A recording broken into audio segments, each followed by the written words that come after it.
6:34 this Wednesday morning. Thanks so much for sticking with us here on FOX Rochester. It's time for this month's Wealth Wednesday, and today we are talking all about debt. It can be daunting to have a large amount of money to pay off, but experts say there are ways to make it a little less stressful. Wealth advisor Jarrett Felton joins us now with tips on managing that debt. Jarrett, great to see you as always. It's great to be seen. It's wonderful to see you all too.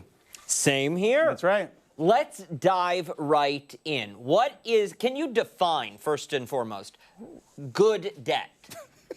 It looked like you were going to say something. You're like, good debt. No, like Webster's dictionary over here. Define Right. good debt. So I guess, good debt, I think I would define as something that you borrow money, right, from somewhere, and you use that to purchase something.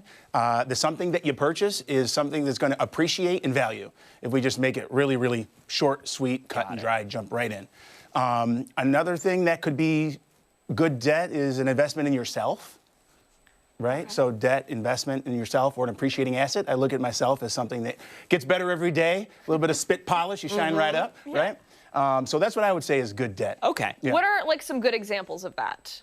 Sure. So nowadays, there's a big debate about whether people going to college or not, or going to trade school or something like that. I consider that to be an investment in yourself.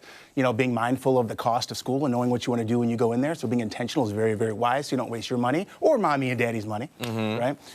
Maybe a seminar, a course, something like that. I think buying a home, is a good investment. However, there is debt most people need in order to acquire that. So I would say that those are things that I would, just short laundry list of things that I would consider to be good debt, or things that, appreciate, over time.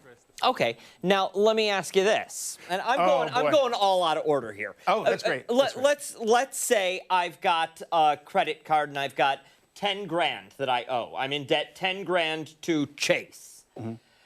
I have other investments that are regularly deducted from my paycheck. As soon as it hits my bank account, I've got my 401k, my Roth IRA, my this, my that. Yeah. Should I be hitting pause on those investments until I pay off that 10 grand in debt so that I'm not paying that interest? Sure.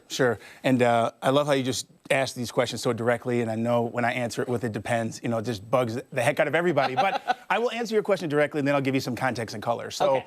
I think, in short, if we look at just the pure numbers of things, but we have to remember that money is emotional, and breaking habits, whether they're good or bad, are also very different. So there's a psychological aspect to it. But if we're looking at investments that you're making, and the goal and the track record is you're exceeding the rates of return of 7, 8, 9, 10, 11, 12%. The market's been pretty positive on a bull run, as they say, over the past 5 to 6 years. Keep investing. Now if the credit card amount is a structured payment system, you have a goal in mind, you have an end date, because credit cards are revolving, right? There's no end in sight. If you don't put a rule and some boundaries on that thing, it could spiral. Now, if the credit card debt, like you said, is $10,000, we don't know what your investments are, right? So if your investments are super large and it's giving you a tax deduction, you got to look at all those things. If the credit card interest rate is like 25%, 20%, 17%, and it's not exceeding what the amount of money is that you're making rate of return on your investments, it makes no sense. So I would say hit the pause button, pay off the debt, and then reboot, and then just keep pivoting back to the investment strategy. So in short, that's what I would probably say. Interest rates on the credit cards are probably high. There are some 0% floating around out there, but then you got to start hopping from bank to bank to bank or online lenders. I feel like that was definitive. I don't think you hedged at all. I think people are going to be on board with that answer. Okay, well, let's take a poll. Yeah. What do you think? All right, I had to say that. So, yeah, it's a tricky game, right? So there are times, like here's a great example, and this idea for today came up because 2 years ago I renovated my kitchen in my house. Had my own contractors, had a great relationship with Home Depot, aka a 0% financed credit card for 2 years. Right? Wow. 24 months. That was wonderful. This isn't a commercial for Home Depot, but it just worked out for me. Got to have good credit. You got to understand how it works, terms of the agreement, and so forth. So that actually was supposed to be paid off effectively February 1st of this year. Hence, here we are in February. I paid it off in January. Now, it was 0%, and I was paying consistent payments, and I was paying $2,000-something a month, every single month, without fail. What kind of advisor would I be if my finances were jacked up, right? So during that period of 2 years credit score. I use Credit Karma and Experian. On Credit Karma, we have Equifax and TransUnion. My credit score is a perfect 850 leading into January. On Experian, it's 786. And we can fact check me. I'll show you the screenshot. But the crazy thing is, I paid off that credit card. Most people are like jumping for joy. Thank you, Jesus. I have no monthly payment of $2,500. My credit score sank 30 points in full transparency on TransUnion and Equifax. Because if we understand how the credit score matrix is made up, the mix of credit that you have is, 10% of your credit score. Right? Payment history is your largest, which is 35%. Your utilization, is 30%. The length of credit is 10, the mix of credit is 10, and then how many credit inquiries is 15%. So it's a lot of word soup, but I thought I'd give you a story that's really tangible and something that hit close to home. Me. Yeah. So, credit score still looks really, really good. Experian didn't really change, which is kind of weird, but every credit bureau of the three looks at things a little bit differently. But it's good to understand, the rules of engagement and how to play the game, and live life skillfully. To me, that's the definition of wisdom, to live life skillfully.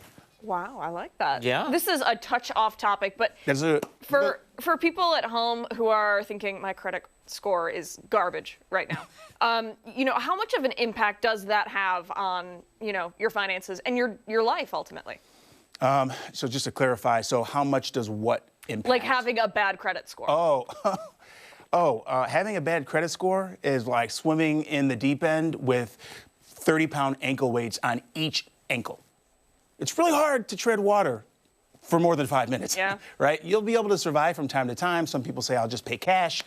Some people say, I'll just use my debit card for certain things. But then you're opening yourself up to different exposures. Fraud, a lot of that stuff is out there. Identity theft, emptying your bank account, things like that.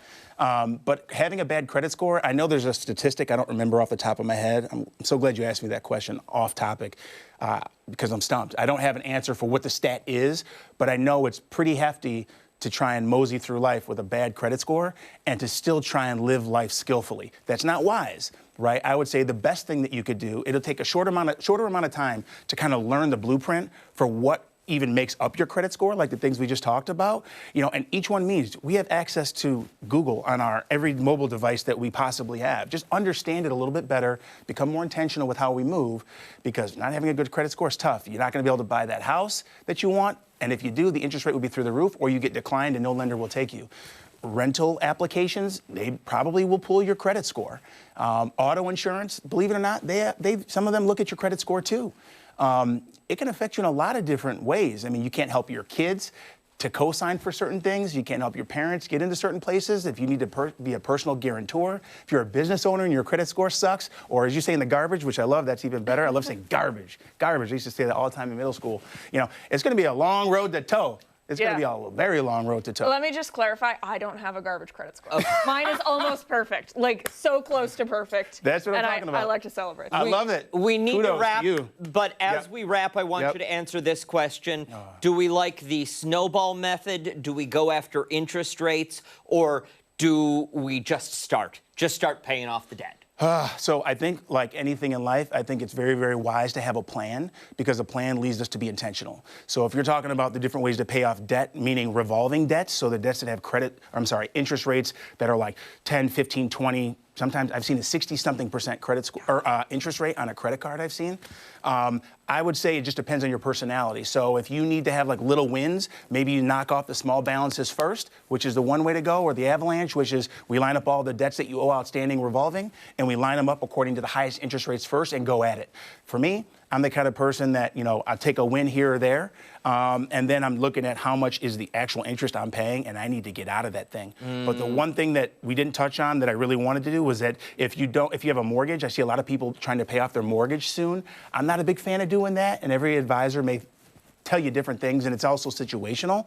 But, those interest rates are locked in and low for a reason. People say, oh, it's 6%, 7% right now. That's nothing compared to the 80s and the early 90s. Yeah. It's just we didn't own homes back then because we were babies, right? We're all young here. So I think we just need to be mindful of paying off a mortgage sooner and having credit card debt. That's not a good look. So anyway, I'll stop, I promise. Jarrett, thank you so much for coming in. We appreciate it. Good information. I appreciate you guys. Thanks for hitting me off subject.